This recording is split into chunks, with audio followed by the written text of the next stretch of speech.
Guangzhou and Shenzhen face economic crisis, unemployed forced to streets, official evictions spike. Is China's solar industry facing a frosty season? Rumors swirl about major layoffs. China's export business faces crisis, 70% of goods sold overseas at low prices. Top 10 cases of Chinese farmers violating laws revealed. This is not letting the people live. CCP in turmoil. Is a severe Great Purge on the horizon? It's all covered in today's China Truths.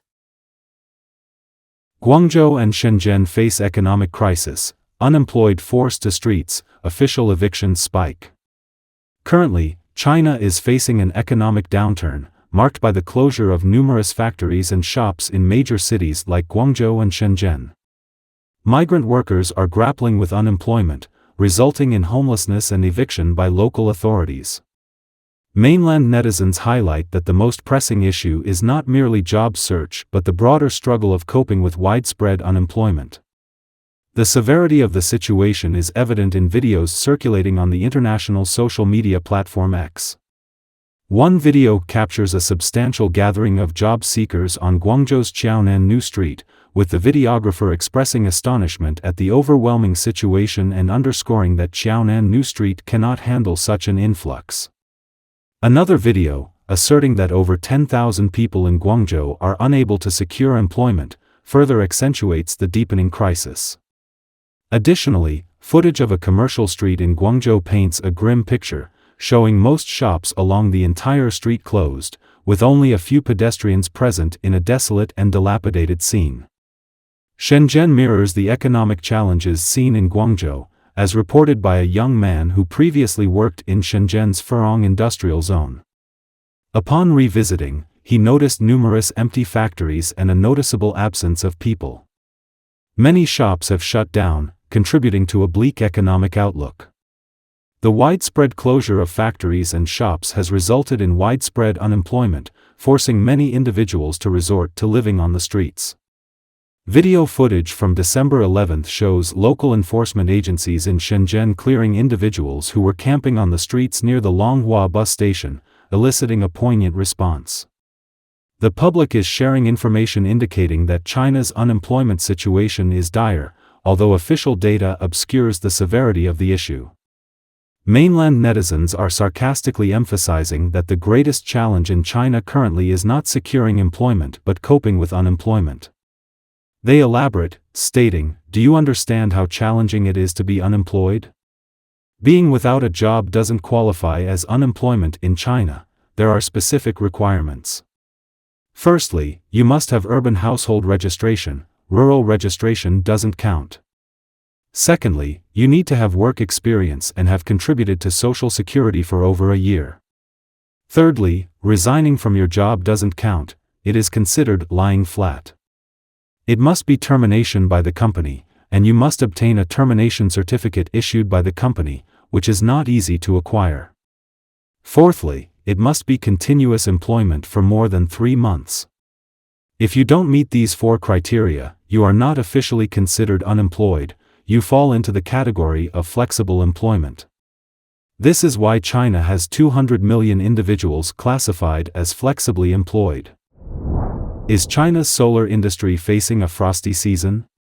Rumors swirl about major layoffs. China's economy is in a significant downturn, and the solar energy industry is preparing for extensive layoffs.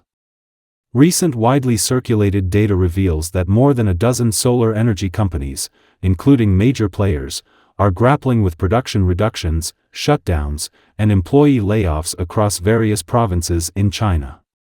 An insider from a Hebei-based solar energy company disclosed a 50% reduction in polysilicon production capacity, with employees only allowed approved leaves. Furthermore, there are reports indicating that the solar energy industry in China is experiencing price wars, destocking, and capacity adjustments. Many second- and third-tier solar energy companies reportedly lack orders and have opted to halt production, offering employees only basic wages. Mr. Wei, a source within the Chinese solar energy industry, identified 2 main factors contributing to the industry's challenges. Firstly, a political factor leading to a reduction in foreign trade orders. Secondly, during economic hardships, individuals from other industries enter the solar energy sector, intensifying competition and internal pressures.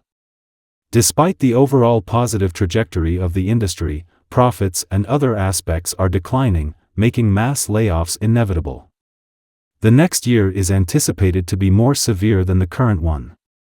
Mr. Wei's analysis underscores that the difficulties faced by China's photovoltaic industry reflect the adverse effects of the CCP's economic policies. A severe economic winter is looming over mainland China, and it has only just begun. China's export business faces crisis, 70% of goods sold overseas at low prices. China's export industry faces internal challenges, with 70% of major commodities experiencing price reductions in the past year. This has led businesses to sell excess inventory overseas at lower prices. In more detail, Nikkei Asia's analysis reveals that among 17 commodities, 71% have seen a year-over-year decrease in unit prices. For example, hot-rolled coil prices in East Asia have dropped by 14% from the March peak. China's increased market share in the overseas automotive market is tied to selling at lower prices. In November, Chinese automotive exports rose by 28% year-over-year, but the unit price decreased by 10%. Driven by the growing demand for electric vehicles, China is targeting export of domestically unsold gasoline cars, shipping them to the Middle East and Africa at discounted prices.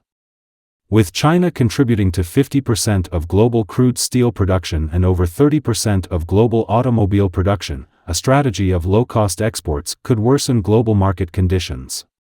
Downstream, there's a notable 10% decrease in home appliance prices, and sales of furniture and home appliances in China have consistently declined since February. Prices for Chinese bags and shoes have fallen by 20%, reflecting efforts to reduce inventory. The Economic Observer notes the 5 industries in China experiencing the fastest internalization are medical equipment, integrated circuits, agricultural chemicals, chemical products, and steel. This trend is influenced by various factors, including the aftermath of the pandemic, operational challenges amid global power competition, a slowdown in innovation iteration, and significant fluctuations in upstream industries due to weakened downstream demand. Top 10 cases of Chinese farmers violating laws revealed. This is not letting the people live. Since the establishment of agricultural management teams, also known as Rural Comprehensive Administrative Law Enforcement Teams, across various regions of the mainland, agricultural law enforcement has become a frequent source of controversy this year.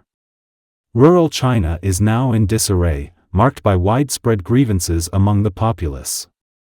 On the social media platform X, historian Zhang Lifan posted 2023 Top 10 Typical Cases of Farmers Violating Laws, which include: burning straw in one's own field is considered illegal. Cooking with firewood in one's own yard is considered illegal. Killing one's own pig is considered illegal. Raising chickens at home without a license is considered illegal. Cutting down trees planted by oneself is considered illegal. Smoking bacon at home is considered illegal. Planting ginger in rice fields is considered illegal. Burning coal for heating at home is considered illegal. Scooping snails by the riverbank is considered illegal.